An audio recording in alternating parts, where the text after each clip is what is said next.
నాకు డబ్బు సంపాదించే తెలివితేటలు లేవు, డబ్బు మంచిది కాదు, డబ్బు ఎక్కువ సంపాదించొద్దు, ఇప్పుడు నాకు ఏజ్ ఎక్కువ లేదు, ఈ ఏజ్లో నేను డబ్బు సంపాదించి ఏం చేయాలి, ఇలాంటి మాటలన్నీ చెప్తున్నారా?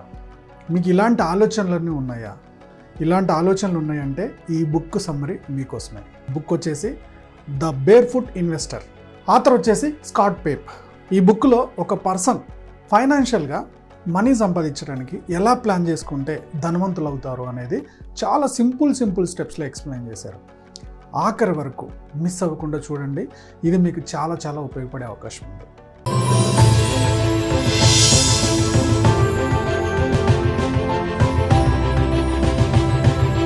హలో ఫ్రెండ్స్, నేను మీ రామకృష్ణ. మనం రోజు లైఫ్కి సంబంధించి, ఫైనాన్స్కి సంబంధించి, డైరెక్ట్ సెల్లింగ్కి సంబంధించి చాలా మాట్లాడుకుంటాం కదా. ఈరోజు మనం ఫైనాన్స్కి సంబంధించి ఒక బుక్ సమ్మరీ తోటి ముందుకెళ్తున్నాం. ఫస్ట్ లెసన్లో ఆథర్ చెప్తున్న పాయింట్ ఏంటంటే plant your tree. So author డబ్బు సంపాదించడాన్ని, ధనవంతులు అవ్వడాన్ని ఒక ట్రీతో పోల్చారు అన్నమాట. ఎగ్జాంపుల్కి యాపిల్ ట్రీ తీసుకున్నారు ఆయన. సో ఫస్ట్ మనం సీడ్స్ వేస్తాం. సీడ్స్ వేసి దానికి 5 రోజులాగా వచ్చేసి అయ్యో నాకు చెట్టు రాలేదే, నాకు యాపిల్ ట్రీ రాలేదు, కాయలు రాలేదని మనం అడగగలుగుతామా? అడగం. ఆ సీడ్కి ఏం చేయాలి? డైలీ వాటర్ పోయాలి. ఆ తర్వాత కొన్ని ఫెర్టిలైజర్స్ వేస్తూ ఉండాలి, ఎరువులు వేస్తూ ఉండాలి.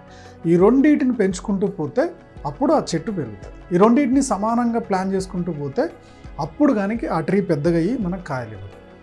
5 రోజుల్లోనూ, 6 రోజుల్లోనూ, నెల రోజుల్లోనూ, 2 నెలల్లోనూ, సంవత్సరంలోనూ మొత్తం అవుట్పుట్ ఎక్స్పెక్ట్ చేస్తే కష్టం.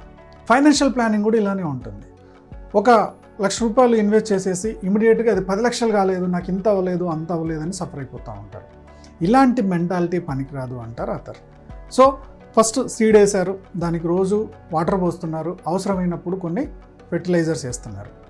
ఒక స్టేజ్కి వచ్చే వరకు ఏమవుతుంది? చెట్టు కొంచెం పెద్దగా అవుతుంది. ఈ చెట్టు పెద్దగా అవుతున్నప్పుడు మనకు ఒక రిస్క్ స్టార్ట్ అవుతుంది.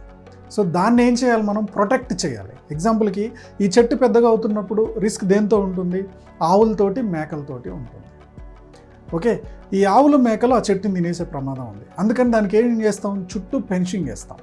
అలానే మీ ఫైనాన్షియల్ ట్రీ ఎదుగుతున్నప్పుడు కూడా చుట్టూ ఫెన్సింగ్ వేయాలంటున్నారు అతను. ఆ ఫెన్సింగ్ ఎలా చేయాలి? ఎగ్జాంపుల్ క్రెడిట్ కార్డ్స్ని దగ్గర రానివ్వద్దు, బ్రోకర్స్ని దగ్గర రానివ్వద్దు. ఆ చెట్టు ప్రాబ్లం అయ్యే అవకాశం ఉంటుంది. కాబట్టి దాన్ని ప్రొటెక్ట్ చేయడానికి, ప్రొటెక్ట్కి సంబంధించి మన ఫైనాన్షియల్కి ఏంటి, దానికి ఇన్సూరెన్స్ ఉండాలన్నమాట. ఓకే, సో మీరు ఆ ప్రొటెక్ట్ చేస్తున్న అమౌంట్ సడన్గా మీకు ఏదైనా హెల్త్ ఇష్యూ వచ్చినప్పుడు, లేకపోతే ఫ్యామిలీకి ఏదైనా అయినప్పుడు ఆ ప్రొటెక్షన్ అమౌంట్ తీసుకెళ్ళిపోతే ఆ చెట్టుని పీకేసినట్టే. సో ఇక్కడ ఏం చేయాలి? ఆ అమౌంట్ మనం ఇన్సూరెన్స్తో కవర్ చేయాలి. సో మనకి హెల్త్ ఇన్సూరెన్స్ ఏందనుకోండి, మీ సేవింగ్స్ నుంచి తీయక్కర్లేదు, అంటే ఆ ఎదుగుతున్న చెట్టును తీయక్కర్లేదు, అవునా? So health insurance, life insurance, ఇలాంటి ఇన్సూరెన్స్లన్నీ కూడా మీ చెట్టుని ప్రొటెక్ట్ చేస్తాయి. ఆ చెట్టుని ప్రొటెక్ట్ చేసినట్టే మీ ఫైనాన్షియల్ చెట్టుని ప్రొటెక్ట్ చేస్తాయి అంటున్నారు ఆథర్.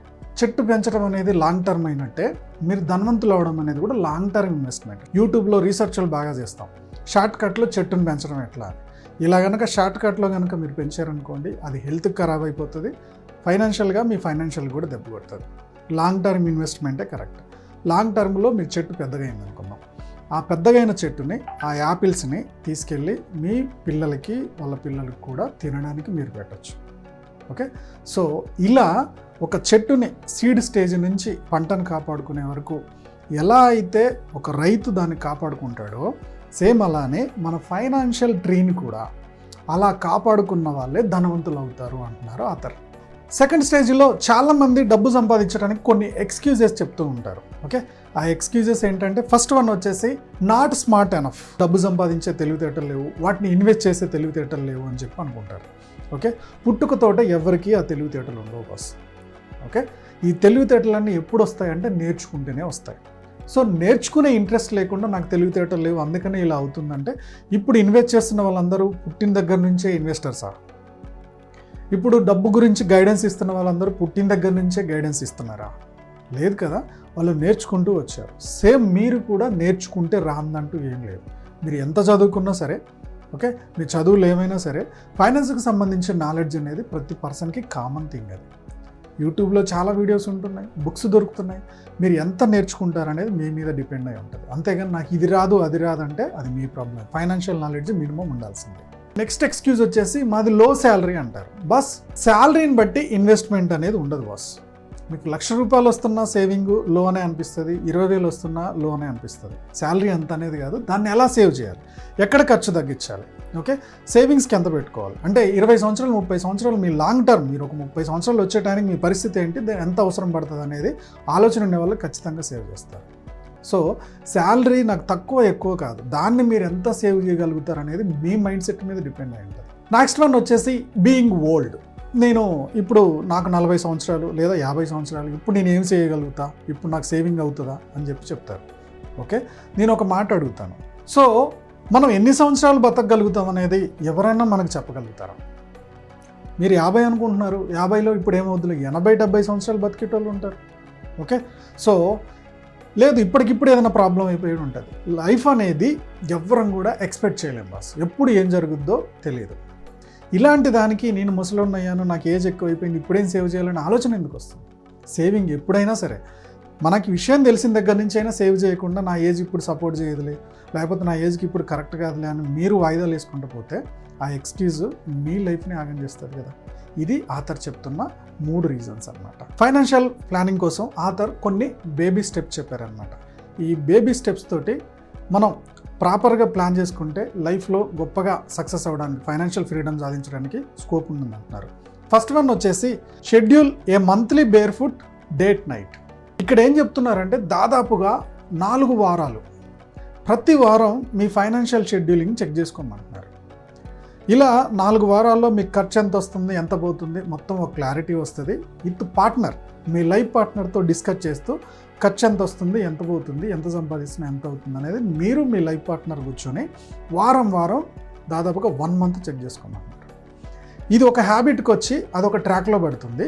ఆ తర్వాత మీ బడ్జెట్ని మంత్లీ ఒక్కసారి రివ్యూ చేసుకుంటే సరిపోతుంది అంటున్నారు ఆథర్. ఇందులోనే సెకండ్ పాయింట్ వచ్చేసి సెటప్ యువర్ బకెట్స్. మీకు వస్తున్న ఇన్కమ్ని 3 బకెట్లుగా డివైడ్ చేయమంటున్నారు. ఫస్ట్ బకెట్ వచ్చేసి బ్లో బకెట్, సెకండ్ వన్ వచ్చేసి గ్రో బకెట్, థర్డ్ వన్ వచ్చేసి మోజో బకెట్. బకెట్ అంటే ఏంటంటే ఇప్పుడు మీకు ఒక నల్లా తిప్పితే వాటర్ వస్తుంది, అంటే ఈ నల్లా ఏంటంటే మీ శాలరీ. మీకు వస్తున్న శాలరీని ఈ 3 బకెట్లలో ఎంతెంత వేయాలనేది ఆథర్ చెప్తున్న పాయింట్.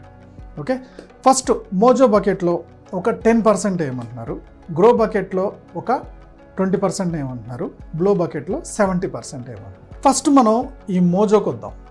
మోజో అంటే ఏంటంటే మీకు ఎమర్జెన్సీ ఫండ్. ఎవ్రీ మంత్ మీ దాంట్లో మీకు వస్తున్న శాలరీ ఒక 50,000 అనుకుందాం. సో ఈ 50,000లో ఒక 10% అంటే 5,000 మీరు ఎమర్జెన్సీ ఫండ్గా పక్కకు తీయాలి. ఎమర్జెన్సీ ఫండ్ని పక్కకు తీస్తూ ఉంటే లైఫ్లో దాదాపుగా మీకు 6 నెలలు శాలరీ సరిపడా అమౌంట్ అయ్యేంత వరకు ఆ ఎమర్జెన్సీ ఫండ్ను సెట్ చేస్తూనే ఉండాలి అంటున్నారు ఆథర్. సెకండ్ వచ్చేసి గ్రో బకెట్. ఈ గ్రో బకెట్ ఏంటంటే ఇన్వెస్ట్మెంట్. మీ శాలరీలో ఎట్ ఎనీ కాస్ట్ 20% ఇన్వెస్ట్మెంట్కి వెళ్ళాలి అని చెప్తున్నారు ఆథర్. 20%. సో ఇన్వెస్ట్మెంట్ని కూడా మీ పోర్ట్ఫోలియో డివైడ్ చేయాలి. Mutual funds, stock market, gold, real estate, ఇలా ఎన్ని రకాలుగా డివైడ్ చేస్తారో అన్ని రకాలుగా పోర్ట్ఫోలియో ఒక్కదాని మీద డిపెండ్ అవ్వకుండా 20% వెళ్ళాలంట. 20% అంటే ఎంత, దాదాపుగా 10,000. మీ శాలరీ 50,000 అయితే అందులో 10,000. సో ఆల్రెడీ 5 అయిపోయింది, 10 అయింది, 15,000. మిగిలిన 35,000 ఏదైతే ఉందో దీని 70% కదా, దీన్ని బ్లో బకెట్ అన్నారు. దీన్ని బ్లో బకెట్గా డివైడ్ చేయమన్నారు. సో బ్లో బకెట్ అంటే ఏంటంటే మన ఖర్చులకి అవసరమైన ఫండ్ అన్నమాట ఇది. ఈ బ్లో బకెట్లో అంటే మీకు ఏదైతే 70% ఉందో దీన్ని ఇంటర్నల్గా మళ్ళీ 3 బకెట్లు డివైడ్ చేశారు. దీంట్లో ఇంటర్నల్గా ఉన్న ఫస్ట్ బకెట్ వచ్చేసి ఏమంటారంటే 10% స్ప్లర్జ్ అంటారు.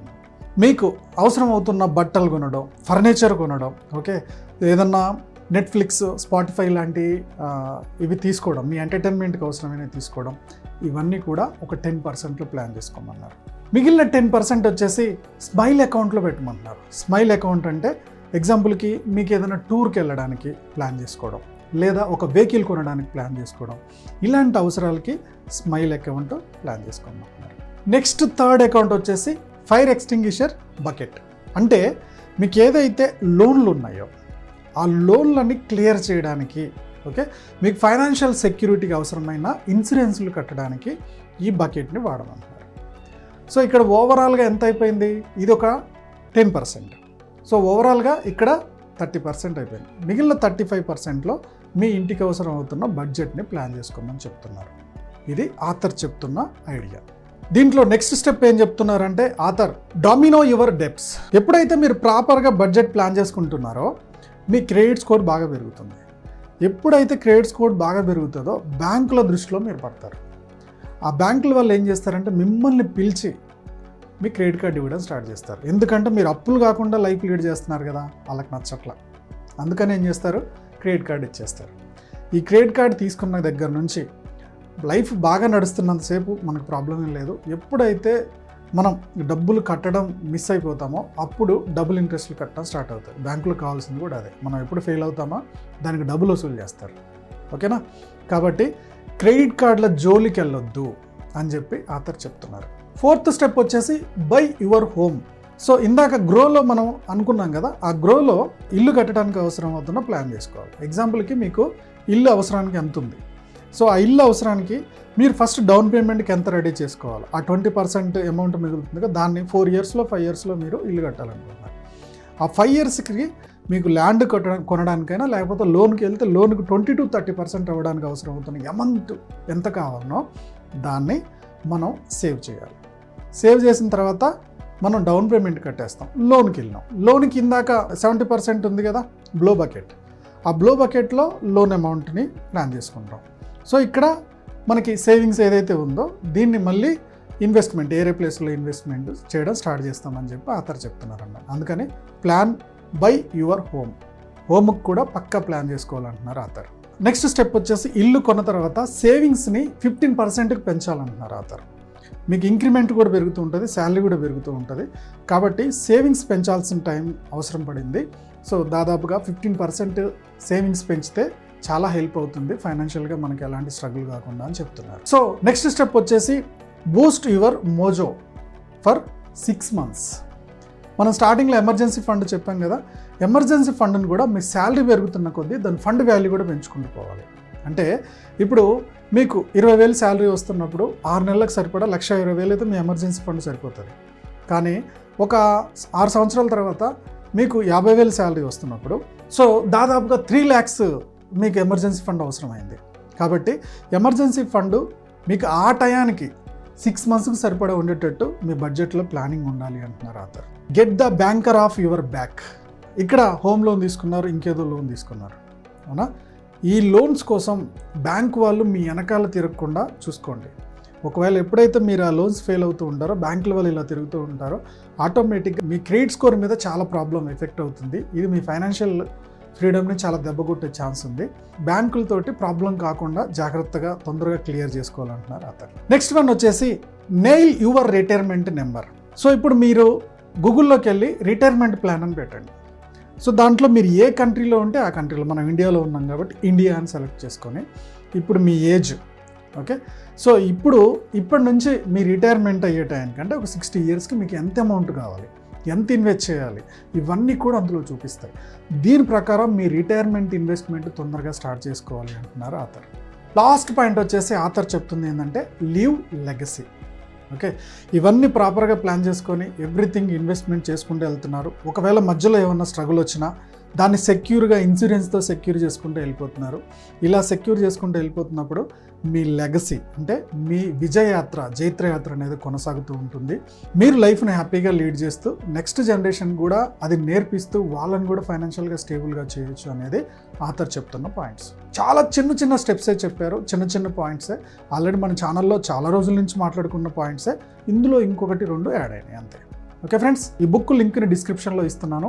ఫైనాన్స్కి సంబంధించి ఎలాంటి ఇన్ఫర్మేషన్ తెలుసుకోవాలనుకున్నా, డైరెక్ట్ సెల్లింగ్ బిజినెస్ గురించి ఎలాంటి ఇన్ఫర్మేషన్ తెలుసుకోవాలనుకున్నా డిస్క్రిప్షన్లో మా వాట్సాప్ గ్రూప్ లింక్ ఇస్తున్నాను. అందులో లాగిన్ అయిపోయి మీకు కావాల్సిన ఇన్ఫర్మేషన్ మాకు వాట్సాప్ చేయొచ్చు. ఈ వీడియో కనుక మీకు నచ్చినట్టయితే లైక్ చేయండి, కామెంట్ చేయండి, షేర్ చేయండి. మా యూట్యూబ్ ఛానల్ చూస్తున్న మా వ్యూవర్స్, మా సబ్స్క్రైబర్స్ లైఫ్లో ఎప్పుడు కూడా గొప్పగా స్థిరపడాలని కోరుకోవడంలో మా మనీ మంత్రం ముందుంటుంది. Go self made.